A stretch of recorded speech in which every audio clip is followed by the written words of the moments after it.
Frumoșii mei lei, bine ați venit, dragilor! Astăzi facem etalarea bonus pentru luna octombrie, valabilă pentru toți cei care aveți soare, lună, ascendent sau Venus în leu.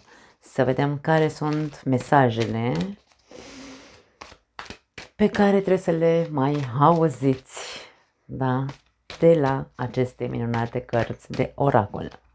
Începem să vedem. Vorbesc un pic mai încet pentru că sunt prea țipătoare așa și văd că începe să-mi răcușească vocea, așa că o să încerc să mențin calmul vocii. Avem iertare, wow, iertare, eliberare, invidie și intuiție, ok. Primii pași la capătul cărților. Dragi lei, pentru unii dintre voi e nevoie să vă eliberați de o anumită ranchiună sau invidie pe care o purtați cuiva. Nu știu dacă e vorba de invidie cu adevărat, în adevăratul sens al cuvântului, mă refer. Însă poate fi vorba doar despre o ranchiună, ca și cum eu trec prin niște lucruri urâte și ălălaltul care a greșit mai mult ca mine sau nu știu, care merită totuși să fie pedepsit într-un fel sau altul, e fericit și eu nu. Și aici este vorba despre eliberează-te de tot ceea ce te încarcă din punct de vedere negativ în privința altora. Tu gândește-te doar la tine, doar la propriul tău bine, doar la eliberarea încărcăturilor sufletești pe care le ai, indiferent că este invidie, ranchiună, răutate, nu contează, pentru că răul ți-l faci ție. Cel pe care tu ești ranchiunos sau invidios, e bine, mersi. De ce să te încarci tu sau să continui să trăiești această viață încărcat cu aceste sentimente care te înveninează? Nu are logică. Răul nu îl faci acelei persoane, ci ție. Vorbim despre intuiție. Intuiția ta îți spune că nu e bine ceea ce transmiți, nu ceea ce simți. Noi trebuie să conștientizăm că emoțiile noastre sunt valide, trebuie să le validăm sau trebuie să le dăm voce, să le exprimăm și să le recunoaștem că există în noi, însă nu trebuie să le lăsăm să devină atât de puternice înăuntru nostru încât conștienți fiind să ne facem atât de mult rău. De aceea ți se cere eliberare de tot ceea ce nu este sănătos pentru tine și mai ales pentru că intuiția ta îți spune de foarte mult timp că nu e ok să mai păstrezi în sufletul tău aceste sentimente. Ești îndemnat să faci primii pași către această eliberare, da? Ești îndemnat să se vadă din partea ta o voință de a spune vreau să mă eliberez. Și când spui vreau să mă eliberez, du-te către intuiția ta pentru că ea îți va arăta drumul sau calea pe care trebuie să o iei, pe care să o apuci de acum înainte. Și cum calea către eliberare poate să fie și asta pentru alții dintre voi. Wow! Foarte frumoase au ieșit etalările, de fapt frumoase, aș spune profunde și psihologice pentru toate zodiile până acum. Avem, ok, o carte întoarsă invers, 5 de spade. Mesajul 5-ului de spade este următorul. Nu poți avea dreptate mereu. Când luptăm pentru 5 de spade, cartea luptei, da? Când luptăm să ni se recunoască dreptatea, ne facem rău. Nu zice nimeni că tu nu ai dreptate în ceva anume, însă cu ce preț sau ce preț ești pregătit să plătești acea validare a dreptății, acea recunoaștere a faptului că ai dreptate? E suficient pentru tine să te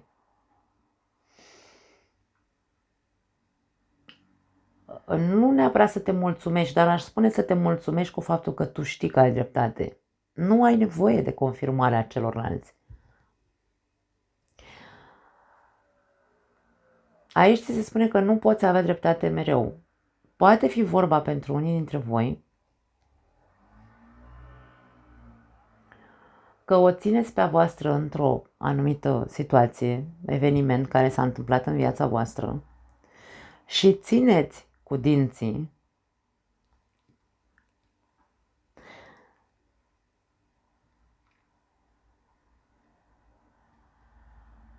să vi se confirme că aveți dreptate, însă e posibil ca tu să nu ai dreptate în totalitate. Poate exista și această variantă, da. Important este că aici tu trebuie să te eliberezi de o luptă pentru adevăr. Eu asta simt să transmit. Ce înseamnă adevărul pentru tine? Tu știi. Că tu știi prin ce ai trecut, tu știi despre cine e vorba în povestea asta în afară de tine. 7 de cupe. Nu toate opțiunile mărețe care ți se oferă vor fi opțiuni mărețe pentru tine. Ăsta este mesajul 7 de cupe. Eu aș spune că ce vrea să ne spună această carte, alături de acest 5 de spade care spune nu poți avea dreptate mereu, 7 de spade știm că este cartea iluziilor, este cartea îmbătării cu apă rece, da? Credinței că avem de ales între mult mai multe opțiuni, dar aici e vorba despre un soi de dacă eu o țin pe a mea că am dreptate în ceva anume și îmi fac iluzia că dreptatea mea este dreptatea supremă sau că doar eu am dreptate, celălalt nu are dreptul să spună dreptatea lui, deja aici intrăm într-o mare buclă în care într-adevăr putem să vorbim despre adunarea acelei ranchiune sau invidii sau a veninului în interiorul nostru. Cu ce preț, repet, cu ce preț sau ce preț ești dispus să plătești pentru a continua să te îmbeți cu apă rece că tu o să fii mai bine dacă ți se dă dreptate sau a te îmbăta cu apă rece că tu ești singurul care ai dreptate în această problemă cu care te confrunți. Sau că ai dreptul să lupți sau să provoci. 5 de spade, o carte de provocări. Provoc scandaluri, provoc, nu știu, situații sau evenimente tensionate între mine și ceilalți, doar pentru că eu așa cred, 7 de cupe, cred eu că e cea mai bună opțiune, da? Că dacă eu nu sunt al dracu, cum să spune, mă calcă toți în picioare. Eu, din punctul meu de vedere, nu e despre asta viața. Cu cât mai mult lupți să demonstrezi ceva, cu atât mai mult suferi tu. Tu alegi prețul, insist, pe care vrei să-l plătești. Marele preot, avem aici următorul mesaj. Tradiția este importantă, dar nu trebuie să fie totul. Când vorbim despre tradiție, vorbim despre ceea ce am moștenit din punct de vedere al familiei. Vorbim despre trecutul nostru, vorbim despre ceea ce am învățat de la părinți, despre ceea ce am văzut la părinți sau la alte neamuri, vorbim despre familie cu marele preot, da? Aici să spunem, tradiția sau familia, da, este importantă, dar nu trebuie să fie totul. Tu nu poți să ții de asila, da, sau să obligi pe cineva să respecte propriile tale, nu știu,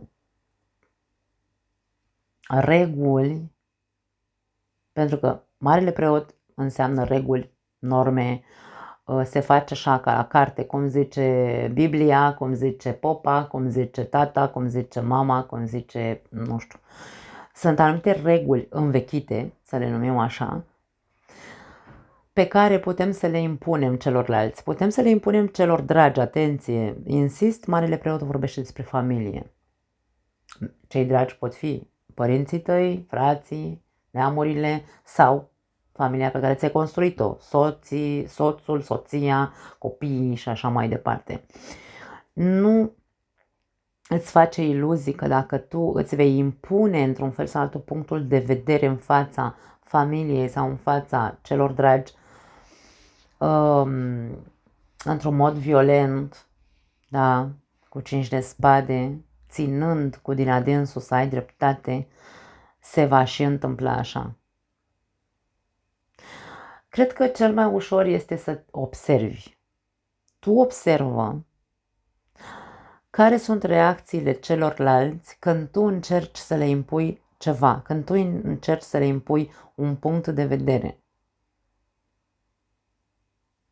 Când, de exemplu, există o situație tensionată între voi și altcineva din relația, din familia voastră, care este răspunsul celelalte persoane? Ce face? Spune ca tine și face ca el? 7 de cupe e o iluzie. Își ascultă intuiția persoana cealaltă și vede de fapt care este, vede în spatele comportamentului tău.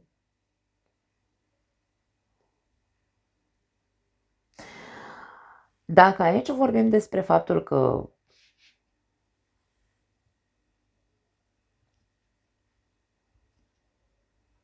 tu ai ranchiună pe cineva din familia ta, indiferent cine este acel cineva,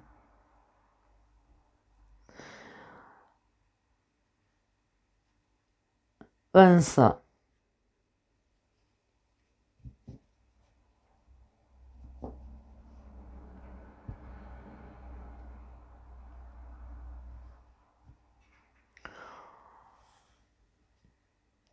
tot ceea ce spui, atenție, poate spui cu perdea. 7 de cupe este cartea, nu știu,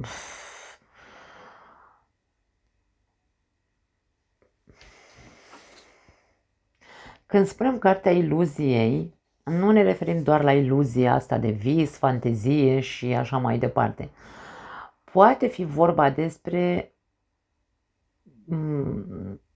nu îndrăznesc să spun lucrurile așa cum le simt, așa cum, da, eu am aici în mine invidie sau ranchiună, dar nu spun, Domne, așa cum le simt. Le spun cu perdea sau spun așa ca să tragă concluzii celălalt cum crede el, și în mine se dă o mare luptă și tot răul ăsta cade tot pe mine până la urmă, da? Nu cade ca blestem, ci cade ca suferință. Eu sufăr pentru că nu văd niciun fel de rezultate. 7 de cupe e doar o iluzie. Ce-ar fi să eliberezi odată ceea ce ai de spus, dar să spui cu adevărat așa cum e, așa cum tu simți. Spune adevărul ăla, dar asumă-ți că nu e neapărat că tu trebuie să ai dreptate, ci pur și simplu spune, însă nu-ți face niciun fel de iluzii ca lucrurile să se schimbe în viața ta. Spune ce ai de spus, eliberează-te fără să te îmbeți cu iluzii că se vor întâmpla lucrurile așa, așa și așa. Da? Eu aș spune, observă foarte bine realitatea ta și ascultă-ți intuiția și vezi pe unde te ghidează, pentru că aici e un fel de avertisment pentru unii dintre voi. Marele Preot înseamnă și protecție, da? Nu trebuie să uităm lucrul ăsta. Intuiția ta te poate ghida într-atât încât reacțiile tale să fie stăpânite de tine, să fii în controlul reacțiilor tale, ca să nu fii tu cel care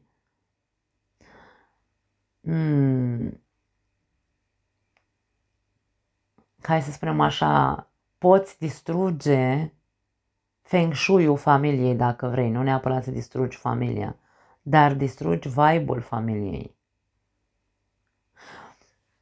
Dragii mei, un pic întortocheată, adică e ca și cum nu că e întortocheată, mesajele sunt foarte, nu știu pentru cine sunt, n-au cum să fie pentru toți lei, Doamne ferește că nu toți treceți prin același lucru, însă există persoane care au nevoie să asculte mesajele exact așa cum sunt. Dacă marele preot este protecție sau protector sau un ghid, ghidul tău interior și protecția pe care tu o ai vine din intuiția ta. Dacă tu nu-ți asculți intuiția și îți asculți doar instinctul ăla de supraviețuire, cenci de spade, și îți asculți doar adevărul tău, doar dreptatea ta și doar nevoia de a ți se recunoaște dreptatea, insist, te îmbeți cu apă rece, ascultă-ți mai bine intuiția și vezi ce se provoacă în jurul tău când tu ești pe tensiune și când tu ești pe ranchiună. Doamne, ce s-a mai repetat regina asta de cupe la 3 zodii până acum și suntem abia la 5-a zodie. A-ți onora emoțiile este una dintre cele mai înalte forme de îngrijire de sine. Onorează-ți emoțiile. Dacă tu simți ranchiună, ură, invidie pe cineva din familia ta, nu te mai ascunde după deget. Dar nici nu sări la gât, 5 de spade, nici nu sări la gât pentru că poți distruge întreaga familie sau strici tot Feng Shui-ul. Mesajele sunt foarte clare, nu le voi mai repeta pentru că nu are sens. Onorează-ți emoțiile, recunoaște-le pentru că vei face pentru tine să fie bine pe interior, da? Te va ajuta să te eliberezi într-un mod sănătos. Nu să mergi la război, 5 de spade, cartea războiului, a luptei. Hai să vedem. Îngerii iubirii, ce au de transmis leilor?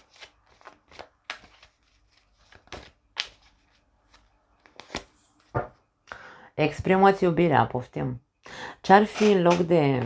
Da, îmi pare rău că scârți scaunul, dragii mei. Ce-ar fi în loc de război să alegi pacea și să-ți exprimi iubirea? Dar nu iubirea te iubesc, mamă, tată, frate, soră și așa mai departe. Nu iubirea aia.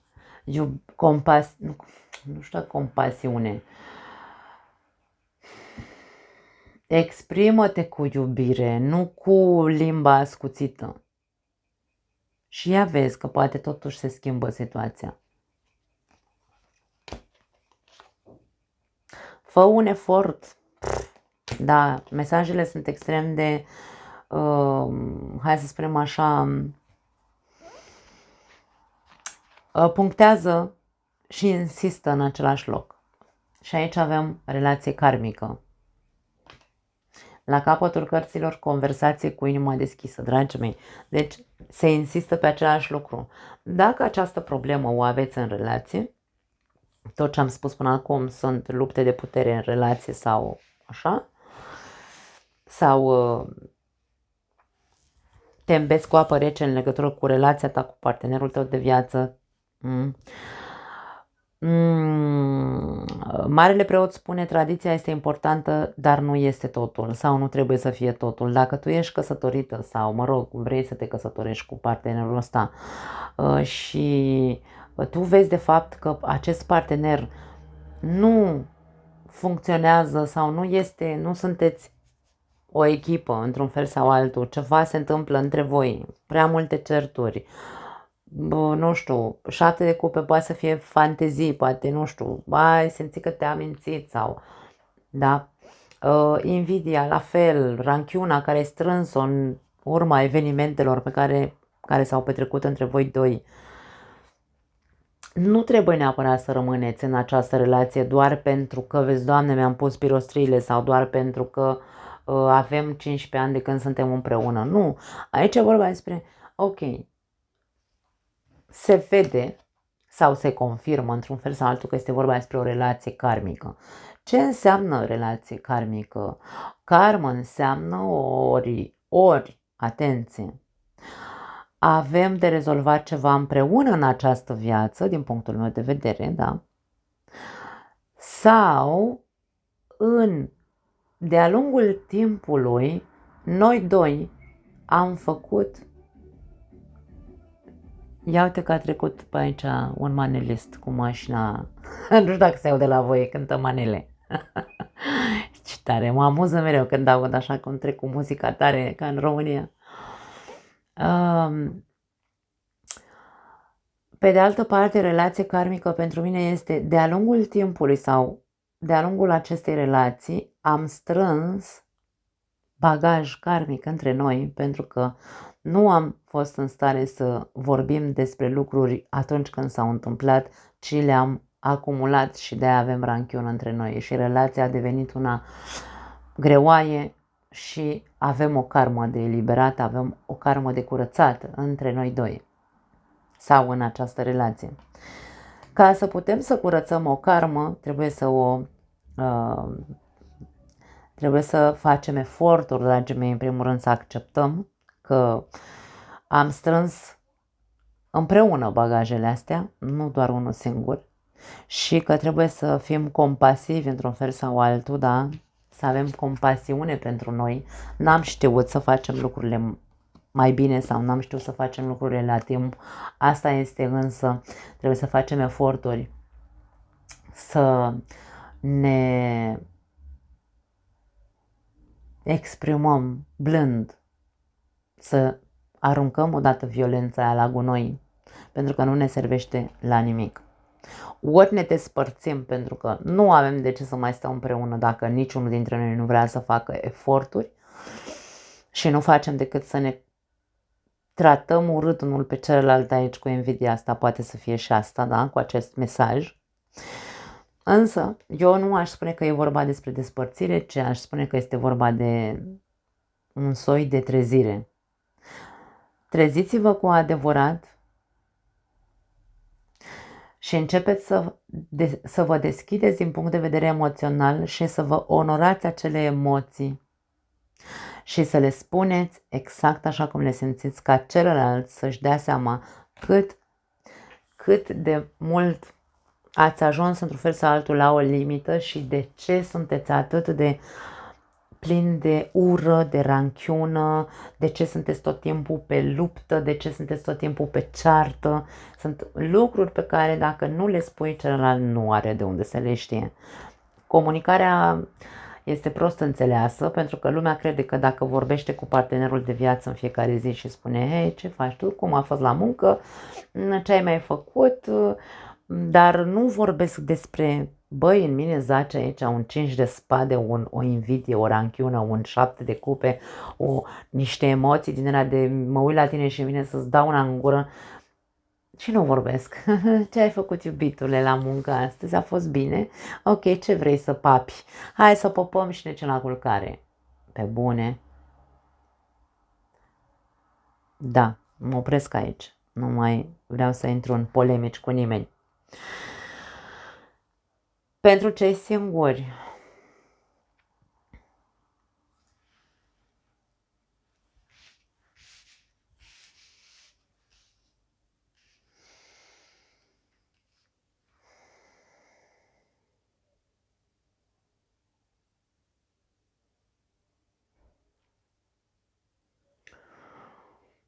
aici avem un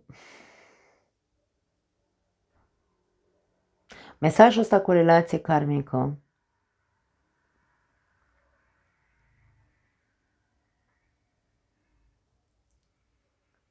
Ori este înțeles greșit de unii dintre voi cei singuri, ori credința voastră despre relații karmice este diferită de a mea, da? Sau mă rog, părerea. Pentru că aici poate exista varianta pentru unii dintre voi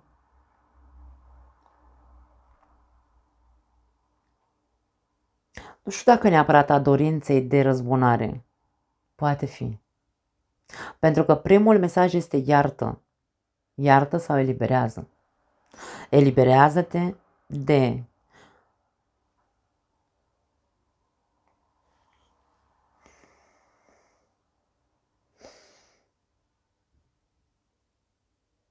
tot ceea ce spui despre celălalt fostul partener, da? Fosta parteneră.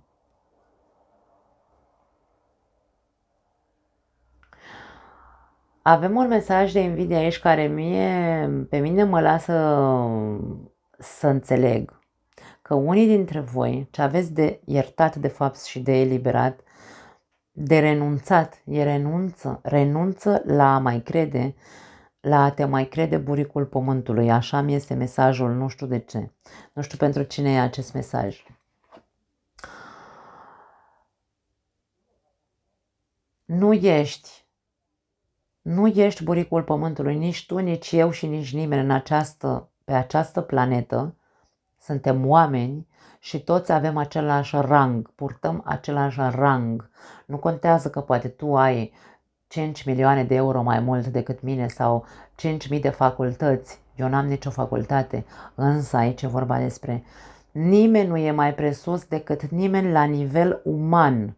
Nu vorbim de restul bogăților sau alte chestii pe care tu crezi că te face să fii supranumit sau, mă rog, autonumit, da? Te autonumești tu singur buricul pământului, că toată lumea te invidiază, că toată lumea, vezi, Doamne, că, dragii mei, eliberați-vă odată, renunțați la porcăriile astea care vă țin și ce fac este că vă înveninează pe dinăuntru. De ce?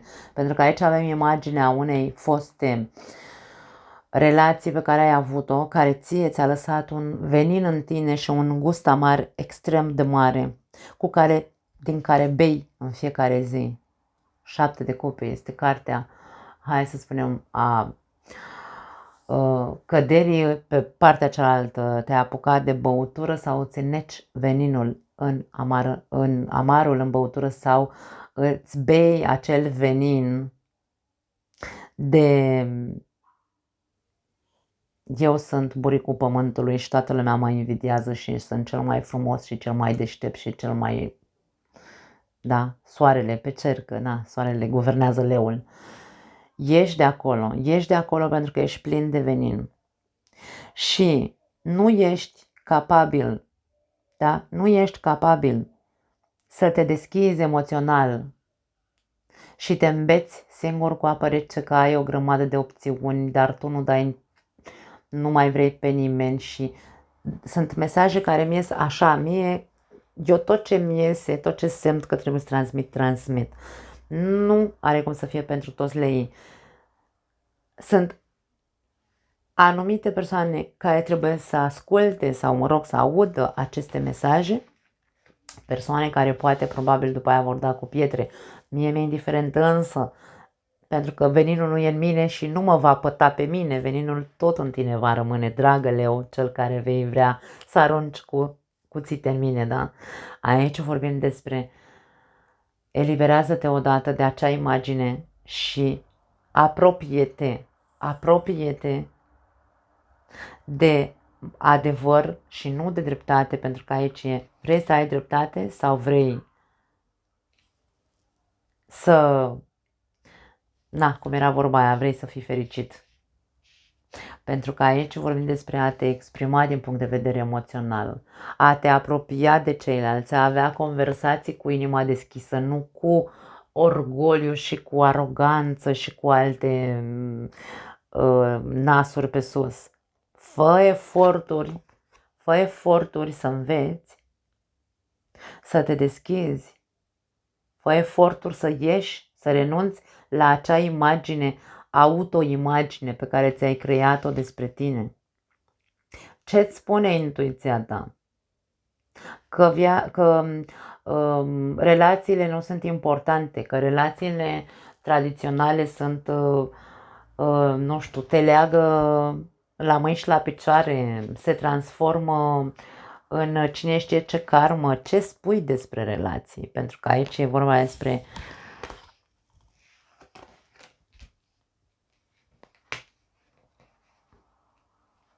în primul rând despre eliberare.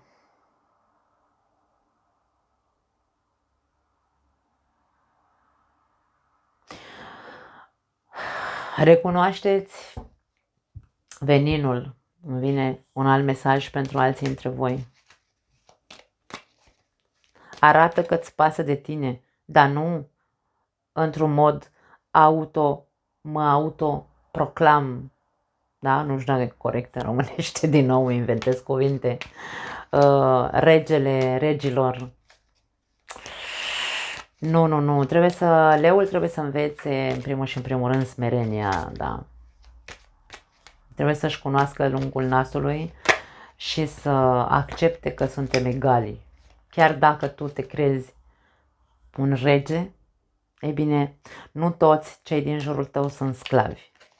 Nu. Învață să te exprimi cu iubire și să te deschizi cu adevărat. Până atunci vei atrage în viața ta sau vei avea doar relații grele, relații karmice sau vei construi multă karmă pe care va trebui într-o zi, într-un fel sau altul, într-o zi să vină sau va veni ziua în care va trebui să faci plata karmică. Mesajele, eu când pregătesc cărțile înainte să intru într-o etalare, indiferent că sunt cu voi sau în privat, eu cer sursei, divinității, numiți cum vreți voi, inspirație și mă deschid ca un canal să vină și să aducă mesajele care vă sunt cele, nu știu, cele mai importante pe care trebuie să le auziți și să fie pentru binele vostru. Că vin mesajele într-un mod aspru și vin mesajele într-un mod brutal pentru unii dintre voi, nu sunt din burta mea, dragii mei, mesajele, da? Ca să ne înțelegem. Că eu după aia sunt cea în care dați cu săgeți. Nu mă deranjează pentru că eu știu că mesajele nu sunt ale mele, sunt de la Doamne, Doamne. Avem coroana, poftim. Da. Vorbim despre succes și orgoliu. Deci nici măcar nu am văzut cărțile astea, le-am tot amestecat și a ieșit orgoliu. Deci tot ceea ce am spus pentru unii dintre voi, atenție la acest orgoliu. Vă credeți foarte, da? Importanți, eu nu zic să nu ne credem importanți, e foarte important să ne credem importanți. Însă nu când este în detrimentul nostru, pentru că ne înveninăm, îi înveninăm pe ceilalți și vrem constant să avem noi, să fim singurii care avem dreptate. Nu, acolo nu mai este vorba despre orgoliu, acolo este vorba despre, sau de importanță, acolo este vorba despre nevoia de control, de a crede că avem servitori, să facă lumea ce vrem noi, da? Vorbim despre lucruri total diferite. Cine nu vrea să audă sau să înțeleagă e problema lui. Avem balena, care vorbește despre faptul că tu ești hai să spunem așa, gardian al înțelepciunii. Ești înzestrat cu o înțelepciune extraordinară și tu îți chinui viața, te chinui pe tine și îi chinui și pe ceilalți doar pentru că ai un orgoliu la care nu poți să renunți. Caută mai bine. Orgoliu înseamnă în același timp și putere personală, înseamnă în același timp și voință. Da? Soarele care te guvernează îți dă toate aceste calități și defecte. Însă, de ce să nu-ți îndrepți privirea către a lupta, dacă tot vrei să luptă pentru a ajunge la acea înțelepciune care zace în tine și n-ai mai băgat-o în seamă de mult pentru că te-a luat valul cu orgoliu. Da? Te-a nu manipulat, cum se zice, te-a monopolizat propriul tău orgoliu și tu nu ești conștient. Însă intuiția ta îți spune niște lucruri pe care nici măcar tu, cumva îmi vine să spun că nu le accepti. Nu le crezi că vin de la tine acele gânduri, acele lucruri. Și avem ochiul, din nou invidie, dragii mei. Deci aceste cărți nu au vrut să iasă așa, în acest stil pentru voi. Celelalte etalări la celelalte zodii au ieșit minunate până am ajuns la voi. Din nou avem invidia și protecție. Aici e vorba despre, avem protecție aici și avem protecție în Marele Preot. S-a așezat pe aceeași coloană cu intuiția, Marele Preot, relația karmică și invidia. Ce vrea să-mi transmită mie această combinație, această coloană întreagă? Mie îmi transmite faptul că tu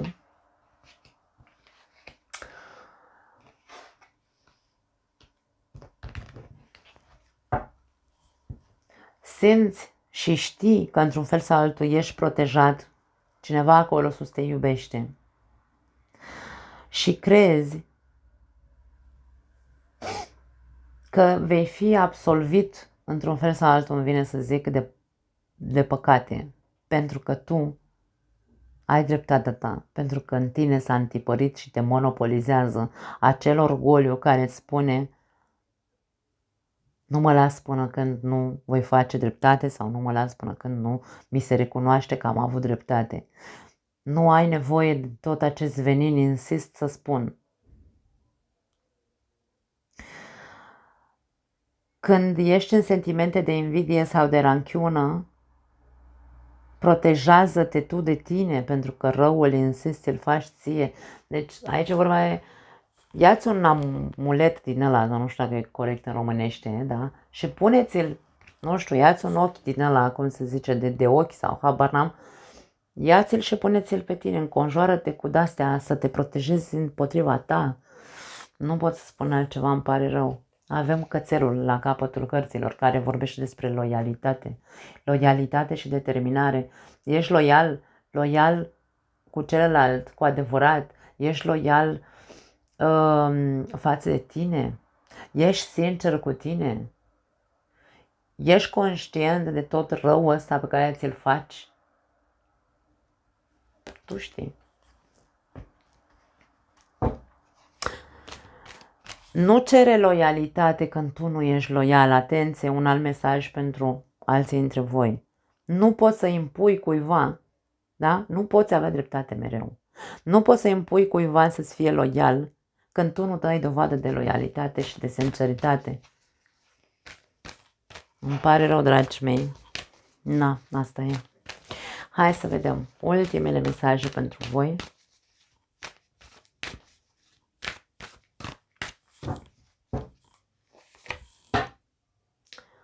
Tronul. Din nou aici avem coroana, avem tronul, deci avem imagini de regi. Regii și reginele zodiacului sunt lei.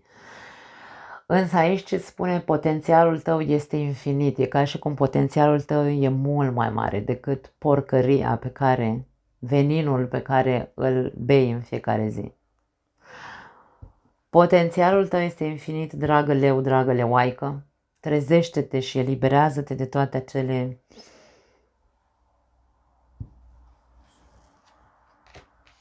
sentimente și ranchiuni și invidie. Tu poți mai mult de atât, îmi vine să spun. Na, tu știi ce înseamnă mesajul ăsta pentru tine. Iartă, din nou același mesaj, am început cu iartă, terminăm, finalizăm cu iartă. Iartă odată ce nu poți să ierți. Dar nu e vorba de, eu am mai explicat chestia cu iertarea. Nu e vorba de iertat, te iert pentru că sunt, da. Domne, iert, eliberez din mine, eliberez veninul, eliberez ranchiuna. Asta înseamnă iertare. Fă-o pentru tine, poftim, deci nu. Nici nu am ce să mai spun mai mult de atât. Deci tot ceea ce spune această etalare, aceste mesaje, spune să faci pentru tine. Pentru că tu ești cel care, în momentul de față, cel puțin,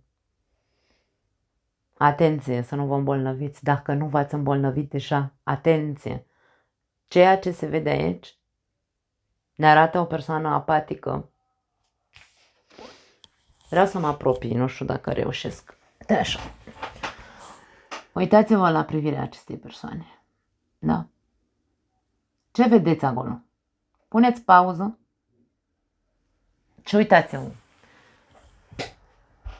Avem o persoană apatică, în cadă, băgată în cadă cu tot cu rufe, poate nici nu mai știe cine e. E în pragul depresiei sau poate de mult în depresie. Care viața nu mai are sens pentru ea, ca și cum e așa. La ce, Doamne, iartă-mă să mai stau. Însă e atât de orgolioasă încât e în stare să se autodistrugă doar ca să aibă dreptate. Nu mai am altceva de zis. La capătul cărților avem meriți zahăr, nu sare. Meriți